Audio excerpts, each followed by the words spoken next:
के आंकड़े लगातार दे रही है। और जब मैंने अभिभाषण पढ़ा अध्यक्ष महोदय, बहुत सारे आंकड़े सरकार ने दिए हैं। आंकड़े देने से पहले महाकुंभ में मरने वालों के आंकड़े भी दे दें। महाकुंभ की व्यवस्था के बारे में स्पष्टीकरण देने के लिए मेरी मांग अध्यक्ष महोदय, सर्वदलीय बैठक बुलाई जानी चाहिए। महाकुंभ आपदा प्रबंधन व खोया पाया केंद्र की जिम्मेदारी सेना को दी जाए। महाकुंभ हादसे के शिकार लोगों की मृत्यु, घायलों का इलाज, दवाइयों, डॉक्टर, भोजन पानी, परिवहन की उपलब्धता का आंकड़ा संसद में पेश किया जाए। महाकुंभ हादसे के लिए जिम्मेदार लोगों पर, महाकुंभ हादसे के लिए जिम्मेदार लोगों पर घोर दंडात्मक कार्रवाई हो। जिन्होंने सच छिपाया है उनको दंडित किया जाए। अध्यक्ष महोदय, हम डबल इंजन की सरकार से पूछते हैं, अगर अपराध बोध नहीं था तो आंकड़े दबाए, छिपाए और मिटाए क्यों गए हैं? सच छिपाना और मिटाना भी तो अपराध है। इसका दंड कौन भुगतेगा अध्यक्ष महोदय? जहां इंतजाम होना चाहिए था वहां प्रचार हो रहा था। एक धार्मिक समागम में डबल इंजन का राजनीतिक प्रचार अशोभनीय है, निंदनीय है। इतने बड़े हादसे के बाद कम से कम अब तो वो होर्डिंग उतरवा देना चाहिए। अध्यक्ष महोदय, महाकुंभ की जो तैयारी हुई, जो हम लोगों ने जाना वहां पर, महाकुंभ न केवल 144 साल के लिए ये कहा गया, बल्कि ये भी कहा गया कि पहली बार धरती पर इस तरह का डिजिटल और जो आधुनिक चीजें हैं, टेक्नोलॉजी, उसका इस्तेमाल कर करके महाकुंभ होने जा रहा है। सीसीटीवी, ड्रोन, लाइव स्ट्रीमिंग के आधार पर जिनका दावा था कि वो डिजिटल कुंभ करा रहे हैं, वो मृतकों की डिजिट नहीं दे पा रहे हैं। एक तरफ तो जो लोग डिजिटल डिजिटल डिजिटल अध्यक्ष महोदय कहने को थकते नहीं हैं, लेकिन जब कुंभ में इतना बड़ा हादसा हो गया है तो यही सरकार डिजिट नहीं दे पा रही है। हमारे अपने लोग मारे गए हैं, जिसमें परिवार का हर रिश्ता दिवंगत हुआ है। किसी की माता, किसी के पिता, किसी की बहू, किसी की बेटी, किसी का भाई बहन, चाचा चाची। बच्चों के आंकड़े तो अभी तक नदारद हैं। खोया पाया केंद्र ही लोगों को तो नहीं मिल रहा है। जो खोया पाया केंद्र था उसको भी लोग पा नहीं पा रहे, ढूंढ नहीं पा रहे। अध्यक्ष महोदय, कुंभ कोई पहली बार नहीं हो रहा है। कुंभ का आयोजन सदियों से होता आया है। हमारे पौराणिक और हमारे इतिहास के दस्तावेज ये बताते हैं कि समय समय पे जो भी सरकारें रही होंगी, जिसका भी राज रहा होगा अध्यक्ष महोदय, उसने महाकुंभ या इस तरह के कुंभ का आयोजन किया है। एक तरफ तो वो कि जो 144 साल बाद महाकुंभ होने जा रहा है, उसका इतना प्रचार किया। और मैंने तो कई टीवी इंटरव्यूज में, कई समाचार चैनलों पर ये बात सुनने में आई और सुनते रहे हम लोग कि सरकार ने 100 करोड़ लोगों के आने का इंतजाम किया है। और अगर 100 करोड़, अध्यक्ष महोदय, अगर ये बात गलत है तो मैं रिजाइन आपको देना चाहता हूं।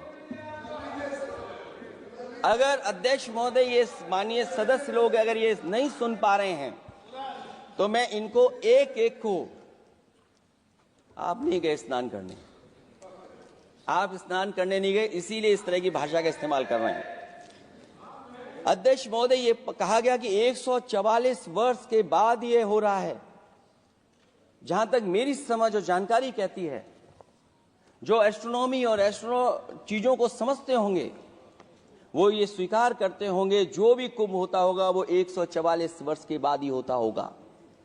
लेकिन ये कहा गया कि नक्षत्र ऐसे हैं, तो मैं अध्यक्ष महोदय सरकार से कहना चाहता हूं कि सतयुग से लेकर के कलयुग तक ये सनातन परंपरा रही है कि संत महात्मा साधु समाज मुहूर्त के हिसाब से शाही स्नान करते हैं।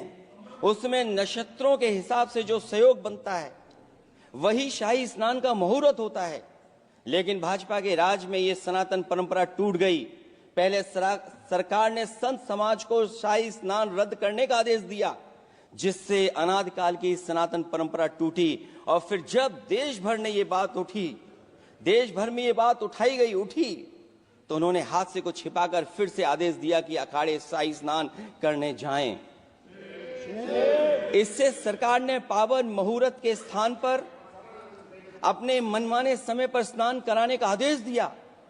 बात उस दिन या तिथि की नहीं होती है, बल्कि निश्चित मुहूर्त काल की होती है।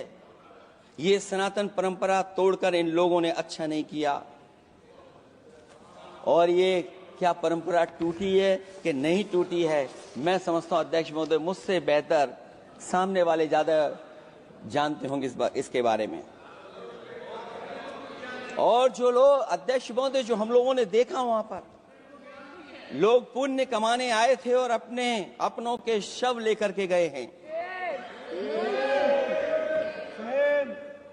चमत्कारी करिश्मा तो ये हुआ है, श्रद्धालुओं के शव मिल गए थे, पर सरकार स्नान करने वाले मरने वालों की बात स्वीकार नहीं कर रही थी।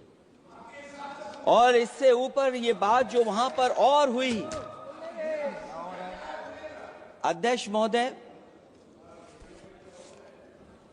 जब ये जानकारी हो गई कि कुछ लोगों की जान चली गई, लाशें हैं जो मोर्चरी में पड़ी हैं, अस्पताल में पड़ी हैं, उसके बाद सोचिए सरकार क्या कर रही है।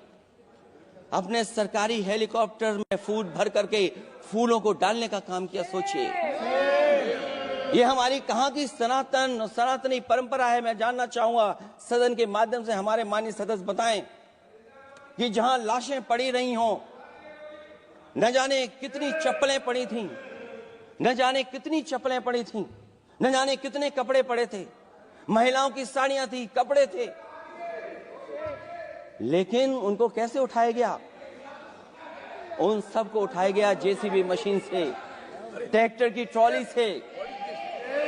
उनसे उठा करके कहां फेंका कोई नहीं जानता, लेकिन जब उनको लगा कि वहां से बदबू आ रही है, तो यही सरकार के लोग छिपाने लगे हैं। यही आपका महाकुंभ का आयोजन था। और हर बात को छिपाने के लिए न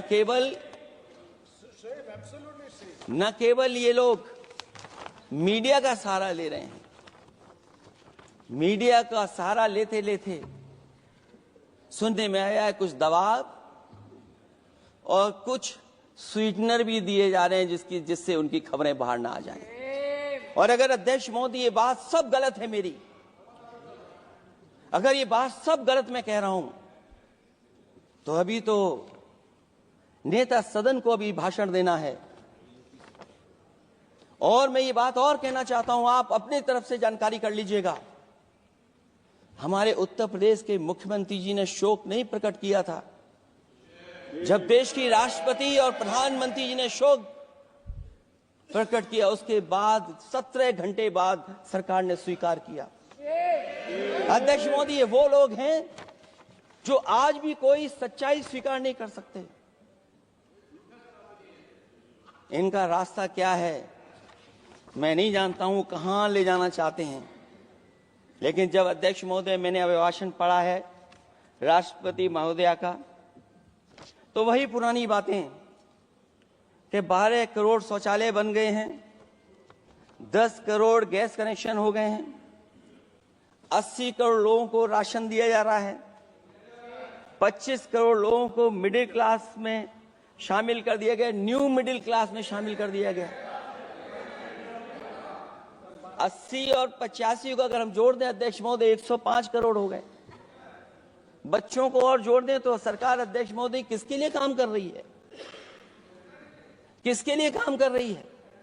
अगर 80 को राशन दें 25 को न्यू मिडिल क्लास में जोड़ दें 105 करोड़ हो गए, और जो बाकी बचे हैं हमारे देश की आबादी जिसको 140 करोड़ बता रहे हैं, उसमें कम से कम बच्चे कुछ तो संख्या होगी, आधी आबादी की संख्या होगी। अगर उसको हम बाहर निकालें तो आगे आज सरकार किसके लिए काम कर रही है? वही बात पुरानी सुनने को मिलती है कि राष्ट्रीय मिलिट्री स्कूल बन गए हैं, राष्ट्रीय मिलिट्री स्कूल जिनमें बालिकाओं की भर्ती शुरू हो गई है। अध्यक्ष महोदय, ये एक बता दें जो नया इन्होंने 10 साल के अंदर राष्ट्रीय मिलिट्री स्कूल खोला हो।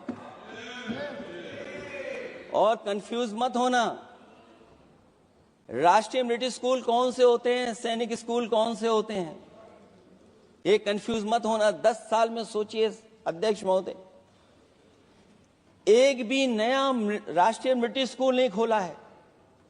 अगर खोला हो तो सरकार जरूर बताए।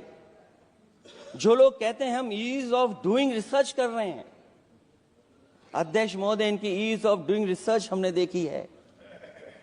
इनकी ईज ऑफ डूइंग रिसर्च अपनी इमेज चमकाने के लिए और दूसरे की इमेज बर्बाद करने के लिए ईज ऑफ डूइंग रिसर्च चल रही है। ईज ऑफ डूइंग बिजनेस, मैं देखता हूं जहां कहीं भी इन्वेस्टमेंट मीट होती है, देश के सभी मंत्री वहां पहुंच जाते हैं, सरकार के मुखिया भी जाते हैं वहां। मुझे याद है उत्तर प्रदेश में सबसे बड़ा आयोजन हुआ था इन्वेस्टमेंट मीट का। न केवल इन्वेस्टमेंट मीट इन्वेस्टर्स को बुलाया गया था, बल्कि डिफेंस एक्सपो के भी कार्यक्रम कई हुए थे। और अध्यक्ष महोदय भरोसा ये दिलाया गया था कि जो एमओयू हो रहे हैं 40 लाख करोड़ के, उसको जमीन पर उतार लिया जाएगा। मैं इन्हीं डबल इंजन की सरकार से जानना चाहता हूं कि जो 40 लाख करोड़ के एमओयू हुए उसमें कितना जमीन पर यह सरकार उतार पाई है। कहीं ऐसा तो नहीं है कि सरकार के डबल इंजन आपस में ही टकरा रहे हों। अब तो जो खबरें हम लोग पढ़ते हैं, न केवल इंजन टकरा रहे हैं अध्यक्ष महोदय, अब तो डब्बे भी टकराने लगे हैं। सुना है क्योंकि दिल्ली में चुनाव है, आप इंजीनियर की डब्बा हैं, ये हमारे पुराने माननीय सदस्य हैं, आप हम एक हैं, बस जगह अलग बदल गई। जिस विभाग के मंत्री हैं वो हमारा ही काम है, आप लोग अच्छा नहीं कर रहे हैं। अध्यक्ष महोदय, दिल्ली का चुनाव है तो मैंने राष्ट्रपति जी के अभिभाषण में सुना कि यहां पर मेट्रो की जो दूरी है वो दुगनी कर दी गई है, पटरी दुगनी कर दी गई है, एक्सपेंशन हो गया है इतना। अध्यक्ष महोदय, मैं स्वीकार करता हूं दिल्ली का चुनाव है, आप एक्सपेंशन की बात करेंगे, लेकिन कभी आपने क्यूटो का नाम सुना है? आपने वेनिस का नाम सुना है? मैं अध्यक्ष महोदय आपके माध्यम से, जिसको क्यूटो बनाने के लिए सपना देखा गया था, 10 साल पूरे हो गए हैं, अभी तक वहां पर मेट्रो की शुरुआत नहीं कर पाए हैं। और अध्यक्ष महोदय, मैं ये बात इसलिए कह रहा हूं, अध्यक्ष महोदय मैं इसलिए बात कह रहा हूं कि जिस समय समाजवादी सरकार थी, जितनी भी मेट्रो आज यूपी में चल रही हैं, सब की सब समाजवादियों की देन है, एक भी आपकी देन नहीं है। और इस समय पर मैं याद करना चाहता हूं, उस समय देश के प्रधानमंत्री मनमोहन सिंह जी को जब मैं पहली बार मुख्यमंत्री बनकर के उनसे मिलने गया था, मैं बहुत सारे उनके काम उत्तर प्रदेश के लेकर के गया था। आज वो हमारे बीच नहीं हैं, लेकिन कम से कम उन्हें इसी बात से याद कर रहे हैं, जो जो मैंने काम उस समय दिए थे, एक एक काम उस समय के प्रधानमंत्री जी ने मेरा पूरा कर करके, और उसका परिणाम ये हुआ है अध्यक्ष महोदय, और उसका परिणाम ये हुआ है कि आज उत्तर प्रदेश में जितनी भी मेट्रो चल रही हैं, चाहे वो लखनऊ की हो, कानपुर की हो, आगरा की हो, नोएडा की हो, ग्रेटर नोएडा को जोड़ रही हो, दिल्ली को जोड़ रही हो। और अध्यक्ष महोदय, जिस समय उद्घाटन हुआ था दिल्ली से नोएडा को जोड़ने वाली मेट्रो का, उस समय देश के प्रधानमंत्री एक विदेश के बहुत बड़े उनके साथ बैठ करके गए थे उद्घाटन करने। वो अगर किसी ने काम किया था पूरा, तो नोएडा अथॉरिटी और समाजवादी सरकार ने, उसमें आपकी देन कोई नहीं थी। ये बात मैं मेट्रो की इसलिए कर रहा हूं कि जो लोग दिल्ली में मेट्रो बना रहे हैं, वो बनारस में मेट्रो क्यों नहीं बना पा रहे हैं? और दिल्ली का विकास अपने आप हो जाएगा, बस ये जो भारतीय जनता पार्टी की दिल्ली वाली सरकार है वो हस्तक्षेप करना बंद कर दे। अध्यक्ष महोदय, रिवर लिंकिंग का कार्यक्रम कुछ दिन पहले प्रधानमंत्री जी ने किया। अध्यक्ष महोदय, मैं आपके माध्यम से जहां किसानों के लिए एक नई चीज आ रही है, जिससे कि न केवल उनकी खेती बाड़ी बल्कि बहुत सा सुधार दिखाई देगा। खेती बाड़ी को भी पानी मिलेगा, पीने का भी पानी होगा। इंटरलिंकिंग पुरानी योजना है और मुझे याद है जब पहली बार उसका MOU साइन हुआ था, उस समय दोनों प्रदेश के मुख्यमंत्री शामिल थे, लेकिन जब उद्घाटन हुआ है तो दोनों के प्रदेश के मुख्यमंत्री वहां से गायब थे। और वो कारण अगर जानना चाहोगे तो वो कारण भी बता दूंगा अगर आप कहोगे तो। जहां इंटरलिंकिंग हो रही रिवर की, ये अच्छी योजना है। 40,000 करोड़ रुपए आप खर्च करने जा रहे हैं। लाखों लाख जमीन उत्तर प्रदेश और मध्य प्रदेश की सिंचाई के लिए शामिल हो जाएगी। लोगों को पीने का पानी मिलेगा।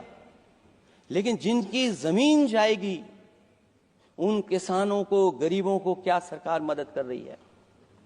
लैंड एक्विजिशन मैंने भी की एक समय पर, और मुझे याद है अध्यक्ष महोदय, जब मैंने लैंड एक्विजिशन किया था, उसमें भारत का ये लैंड एक्विजिशन एक्ट नहीं आया था।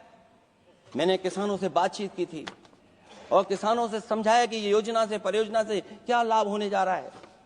वहां के किसान तैयार हो गए और उसका परिणाम ये था कि 21 महीने में देश का सबसे बेहतरीन एक्सप्रेसवे और जमीन एक्वायर कर करके हम लोगों ने बना करके दिखा दिया।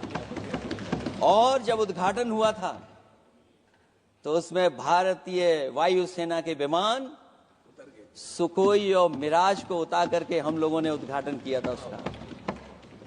ये बात मैं इसलिए बता रहा हूं, जिस हाईवे पर देश के प्रधानमंत्री जी उतरे थे और उद्घाटन के बाद प्रधानमंत्री जी के पीछे पीछे कोई चल करके आया था। वो हाईवे भी अगर किसी ने डिजाइन किया था तो समाजवादी सरकार का डिजाइन था, वो भारतीय जनता पार्टी का डिजाइन नहीं था।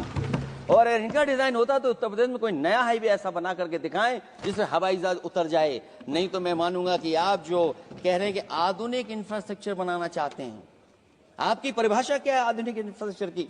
और ये बात में जो इतनी घुमा फिरा के कह रहा हूं, वो बात में लौट करके उसी पे जा रहा हूं। अध्यक्ष महोदय, अगर 40,000 करोड़ की योजना बनी है रिवर इंटरलिंकिंग की, तो जिन किसानों की, जिन गरीबों की जमीन जा रही है, उन किसानों को आप सही तरीके से मुआवजा, मदद उनकी क्यों नहीं कर रहे हो आप? अध्यक्ष महोदय, मैं इस अभिभाषण के माध्यम से जब सदन में जवाब आए तो उन किसानों की मदद होनी चाहिए। वो किसानों के पास कुछ नहीं है। उसके बाद आपका जो पैकेज है, आपका पैकेज पता नहीं क्यों कंजूस बनाता है कोई। आपका पैकेज कंजूस बनाता है कोई। कम से कम आपका दिल बड़ा होना चाहिए, और इतना बड़ा दिल हो कि किसान खुशहाली के रास्ते बजाए। आपने किसानों की आय दोगुनी नहीं की, आप आय दोगुनी नहीं कर पाए हैं। कम से कम उन्हें वो मदद करने का काम करें। इसमें अध्यक्ष महोदय, मैं राष्ट्रपति जी के अभिभाषण पर पढ़ रहा था कि सोलर को लेकर के और रूफटॉप सोलर एनर्जी को, स्कीम को लेकर के बहुत बड़ी योजना और कई हजार करोड़ रुपए सरकार खर्च कर रही है। मुझे याद है जब देश के राष्ट्रपति कलाम साहब थे, उन्होंने एक प्रेजेंटेशन किया था सरकार के सामने, और प्रेजेंटेशन के बाद मैंने उनसे निवेदन किया कि अगर ये योजना मैं कर दूं तो आप क्या उद्घाटन करने आएंगे? उन्होंने कहा कि अगर ये आप कार्य योजना लागू कर देंगे तो उद्घाटन करने भी मैं आऊंगा। अध्यक्ष महोदय, उस दिन आंधी तूफान था, टेंट बिल्कुल उड़ गया था। इतना शायद पानी और बिजली का चमकना इतना था कि मैंने खुद रिक्वेस्ट की थी उनसे कि आप मत आइए, फिर कभी हम लोग कार्यक्रम कर लेंगे। लेकिन वो कार्यक्रम में आए, उन्होंने उद्घाटन किया। और अध्यक्ष महोदय, जो लोग कह रहे हैं 40,000 करोड़ की रूफटॉप स्कीम लाए सोलर की, जो मिनी ग्रिड बना करके पूरे के पूरे गांव को हम लोगों ने फ्री बिजली दी थी। फ्री बिजली उनको मिलती थी 24 घंटे, उनकी चक्की चलती थी, उनका सिंचाई का पानी का इंतजाम होता था। जब तक समाजवादी सरकार रही तब तक वो योजना चलती रही, और जैसे ही समाजवादी सरकार गई, इन्हीं के लोगों ने उसका मेंटेनेंस रोक दिया। न केवल उस गांव का जिसका राष्ट्रपति रहे उन्होंने उद्घाटन किया, बल्कि और जितनी भी सोलर की स्कीम चल रही थी, लोहिया आवास में जहां सोलर स्कीम के माध्यम से हम लोग गरीब को सोलर पैनल के माध्यम से उनको बिजली दे रहे थे, फ्री बिजली, उन सब योजनाओं को इन्होंने बंद करने का काम किया है। सोचिए, ये वो लोग हैं जो इंफ्रास्ट्रक्चर बनाना चाहते हैं। अध्यक्ष महोदय, चीन के सवाल को लेकर के कांग्रेस पार्टी के भी कुछ विचार हैं, हमारे भारतीय जनता पार्टी के लोगों के भी विचार हैं। सच्चाई ये सदन और ये देश भी जानता है, एक समय पर हम लोगों ने बहुत लाखों लाख किलोमीटर की जमीन, लाखों लाख एकड़ की जमीन हम लोगों ने खोई, और अब उसी रास्ते पर भारतीय जनता पार्टी चल रही है। अध्यक्ष महोदय, सवाल यह है, जमीन खोने के साथ साथ भारतीय जनता पार्टी स्वीकार नहीं कर रही है कि जमीन चीन ने कब्जा की है। और ये बात अगर हम लोग कह रहे हैं तो जो अखबारों में खबरें निकलती हैं, टीवी पे कभी कभी खबरें आती हैं, अध्यक्ष महोदय सरकार को कहिए कि ऐसे चैनल, ऐसे अखबारों पे एफआईआर लिखा करके उन्हें जेल भेज दो, क्योंकि कुंभ की जो खबर चलाना चाहते थे, कुंभ की जो खबर देना चाहते थे, उन कुछ साथियों पे आपने एफआईआर लिखा दी है। अगर कुंभ पर सच्ची खबर दिखाने वालों पे आप एफआईआर लिखा सकते हैं, तो फिर चीन की खबर, जो खबर चला रहे हैं, उस पर भी आपको एफआईआर लिखवानी चाहिए। दूसरा, हमारा एक जाति जनगणना का मसला बहुत पुराना है, ये कोई नया नहीं है।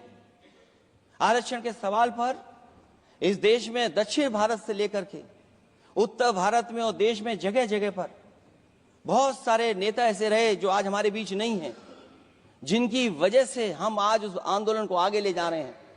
बाबा साहब भीमराव अंबेडकर जी का जो संविधान है, उसके तहत जो हमें हक अधिकार मिले हैं, आरक्षण की व्यवस्था है, उस व्यवस्था को और मजबूत बनाने के लिए जाति जनगणना होना चाहिए।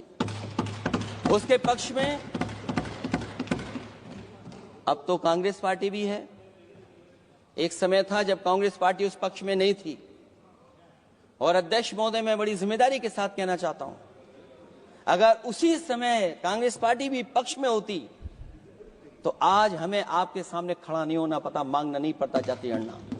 लेकिन अध्यक्ष महोदय, मैं अपने कांग्रेस पार्टी के साथियों से भी कहना चाहूंगा, अध्यक्ष महोदय, मैं कांग्रेस पार्टी के साथियों से भी कहना चाहता हूं, हम आपके साथी हैं, और इस मुद्दे पे तो हम आपके साथ और आपके आगे भी चल करके आपका साथ दे देंगे। अब जाति जनगणना को कोई नहीं रोक सकता है। एक दिन ऐसा आएगा अध्यक्ष महोदय, एक दिन ऐसा आएगा, कोई टकरार नहीं है, आपके इंजन जैसे नहीं है, आपका एक इंजन। अध्यक्ष महोदय, ये अध्यक्ष महोदय, हम तो, मुझे कभी कभी ये लगता है कि प्रधानमंत्री जी जितना अपने लोगों को ध्यान दे करके समझाते हैं, इतना ये समझते ही नहीं है। वो अध्यक्ष महोदय, वो सबसे ज्यादा सोशल मीडिया के बारे में जानकारी रखते हैं। आप भी जानकारी रखा करो। अगर आप जानकारी रखोगे तो आपको सच्चाई पता लग जाएगी। एक इंजन ने नमस्कार नहीं किया था दूसरे इंजन को, अगर याद हो तो पता कर लें। और ये बात अगर छिपी हुई हो, ऑनरेबल मेंबर, अध्यक्ष महोदय, अभी तो मैंने शुरू नहीं किया, मेरा लिखा हुआ बहुत लंबा है। कंक्लूड करें, आप समाप्त करें प्लीज। और अध्यक्ष महोदय, एक सवाल और बड़ा उठा है, नौकरी को लेकर के, रोजगार को लेकर के, और हमारे भारत की जो मैन्युफैक्चरिंग सेक्टर है उसको बढ़ावा कैसे दिया जाए। चीन जैसा देश केवल एक पे हमला नहीं कर रहा है अध्यक्ष महोदय, आपकी जमीन भी छीन रहा है और आपका बाजार भी छीन रहा है। और ये बात अगर गलत हो तो सरकार हमें बताए, वो आंकड़े दे। अगर कांग्रेस पार्टी का रास्ता था तो आपका रास्ता कांग्रेस पार्टी का क्यों है? अगर कांग्रेस पार्टी का वो रास्ता था तो आपका रास्ता क्यों है वो? मैं तो जानता हूं जिस दिन उनके सहयोगी साथी समझ लेंगे वो भी साथ छोड़ जाएंगे। दूसरा जो सवाल कहा गया है अध्यक्ष महोदय, जिस समय बाजार खोला गया, जिस समय हमारा व्यापार के लिए पूरा बाजार खोल दिया, हमसे ज्यादा वित्त को समझने वाले इकोनॉमिस्ट और बहुत सारे जानकार लोग वो मुझसे बेहतर समझते होंगे, लेकिन मैं ये बात समझता हूं कि जिस समय बाजार खोला गया उस समय ध्यान उतना हमारे देश की अर्थव्यवस्था पर नहीं रखा गया। अगर उसी समय पर मैन्युफैक्चरिंग सेक्टर को जिस जिम्मेदारी से रखना चाहिए था नहीं रखा गया, अगर उस समय रखा गया होता तो शायद अध्यक्ष महोदय हम लोग चीन से आगे निकल गए होते। आज चीन आ गए, हम लोग पीछे हैं। क्या आप इनको ज्ञान दे रहे हो क्या? अध्यक्ष महोदय अपना रास्ता तो वही है, साइकिल वाला।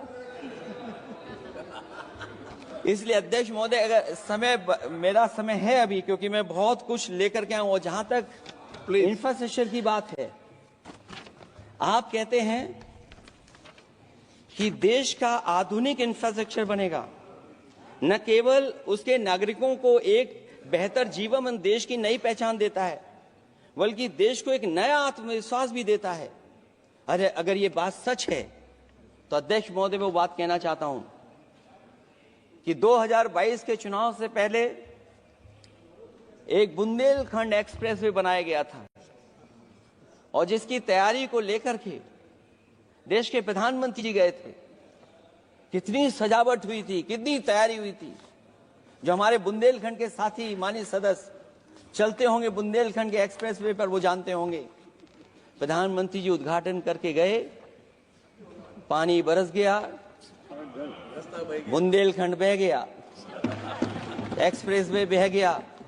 और सोचिए अध्यक्ष महोदय कब उद्घाटन किया था आपने? 22 में, और आज भी मेंटेनेंस चल रहा है उसमें। 22 के बाद से आज तक भी मेंटेनेंस चल रहा है। और कहीं अगर आपने जो गाड़ियां बाजार में ला दी हैं, जो बाजार में आजकल अध्यक्ष महोदय जो गाड़ियां आ गई हैं, अगर वो कहीं अपनी रफ्तार से चलेंगी तो या तो पेट दर्द होगा या कमर का दर्द होगा, दोनों में से एक के लिए तो इलाज जाना ही पड़ेगा। और वो कितने हजार करोड़ का बना? 14,000 करोड़ का। इसी तरह गोरखपुर लिंक एक्सप्रेसवे यूपी में 91 किलोमीटर। जो हमारे रोड की जानकारी रखते होंगे, एनएचआई की जानकारी रखते होंगे, वो जानते होंगे कि गोरखपुर लिंक जो 2022 में शुरू हो जाना चाहिए था, वो अभी तक शुरू नहीं हो पाया। वो 91 किलोमीटर का 7,283 करोड़ का बन रहा है। जो पूर्वांचल एक्सप्रेस वे कभी समाजवादी सरकार ने उसको डिजाइन किया, उसको सब कुछ आगे बढ़ाया, वो 340 किलोमीटर का 22,000 करोड़ के लगभग का बना है। लेकिन जहां तक मैं बना करके छोड़ गया वहां से आगे नहीं बढ़ा। और अगर वो बढ़ गया होता तो बिहार और बंगाल के लोगों के लिए बहुत रास्ता आसान हो जाता। इसी तरह एक गंगा एक्सप्रेसवे बन रहा है जिसके बारे में सरकार ने ये कहा कि हम कुंभ से पहले शुरू कर देंगे, कुंभ से पहले गंगा एक्सप्रेसवे शुरू हो जाएगा। अध्यक्ष महोदय वो नहीं शुरू हो पाया। मुझे लगता है जिस रफ्तार से वो काम हो रहा है, अगला जब अर्ध कुंभ आएगा तब तक ही बन पाएगा वो। ये बातें मैं इसलिए बोल रहा हूं अध्यक्ष महोदय क्योंकि यूपी को बिहार को दे दिया, हमें कोई तकलीफ नहीं है। बिहार भी तरक्की करे, हम भी साथ देंगे बिहार का, कोई तकलीफ नहीं है। लेकिन यूपी में अगर कोई भी एक भारत सरकार के एनएचआई का एक्सप्रेस वे आया हो तो बता दे। एक भी कोई एक्सप्रेस वे दिया हो तब जब देश के प्रधानमंत्री को दो बार और नहीं तीसरी बार भी मौका दिया उत्तर प्रदेश ने। मैं अध्यक्ष महोदय आपका इशारा समझ रहा हूं, बाकी अध्यक्ष महोदय भाषण में अब बजट पे पढ़ दूंगा। मेरा बाकी भाषण बजट में होगा। मैं अपना भाषण खत्म करते हुए केवल इतना कहना चाहता हूं, मैं जो मेरे सुझाव आए हैं उन सुझावों को शामिल करे सरकार, और केवल प्रचार में न रहे सरकार। अध्यक्ष महोदय, मैं अपनी बात खत्म करने से पहले जो राष्ट्रपति जी ने कहा है, मैं भी सहमत हूं उससे। मैं उनकी सब लाइनें पढ़ना चाहता हूं। जो राष्ट्रपति महोदया जी ने कहा है, मैं उससे सहमत हूं। हमारा हिंदुस्तान 140 करोड़ आबादी वाला देश है। हमारे यहाँ भिन्न भिन्न राज्य, भिन्न भिन्न क्षेत्र, भिन्न भिन्न भाषाएं हैं, परंतु एक राष्ट्र के रूप में हमारी एक ही पहचान है, हिंदुस्तान। और हमारा एक ही संकल्प है, एक ही लक्ष्य है, विकसित हिंदुस्तान। आने वाले वर्षों में देश को विकसित राष्ट्र बनाने के लिए हम सभी दृढ़ संकल्पित हैं। इस संकल्प में देश के शहीदों की प्रेरणाएं हैं, पूज्य बापू के मानवीय आदर्श हैं, और सरदार पटेल जैसी मां भारती की संतान द्वारा हमें दिलाई गई एकता की शपथ है। हमें इन प्रेरणाओं को आगे रखते हुए एकता के इस समर्थ विकसित हिंदुस्तान के संकल्प को पूर्ण करना है। आइए हम एक बार फिर एकता के संकल्प को दोहराएं और हिंदुस्तान के सपनों को पूरा करने के लिए कटिबद्ध हों। जब हम साथ मिलकर बढ़ेंगे तो हमारी भावी पीढ़ियां 2047 में अवश्य विकसित, सशक्त, समर्थ, समृद्ध, सोशलिस्ट, सेकुलर, डेमोक्रेटिक हिंदुस्तान देखेगी। मैं इतनी ही बात कहते हुआ, क्योंकि 10 बजट आपने पेश किए हैं, वो आप समझ गए होंगे, आप समझ गए बात को जो मैं कह रहा हूं। अध्यक्ष महोदय, जो बात मैं कह रहा हूं वो बात वहां तक पहुंच गई है। उनके चेहरे बता रहे हैं कि बात वो पहुंच गई है। और मैं अपने अंत में बस यही कहूंगा, क्योंकि 10 बजट के बाद ये अभिभाषण सुन रहे हैं हम लोग, 11वां बजट आ गया है। बजट हो ऐसा जिसमें सबके लिए उम्मीदें हों, समृद्धि की दिवाली और खुशियों की ईद हो। बहुत बहुत धन्यवाद अध्यक्ष महोदय, मैं आपका धन्यवाद देता हूं, और सभी माननीय सदस्यों का जिन्होंने सुनने का काम किया। बहुत धन्यवाद। श्री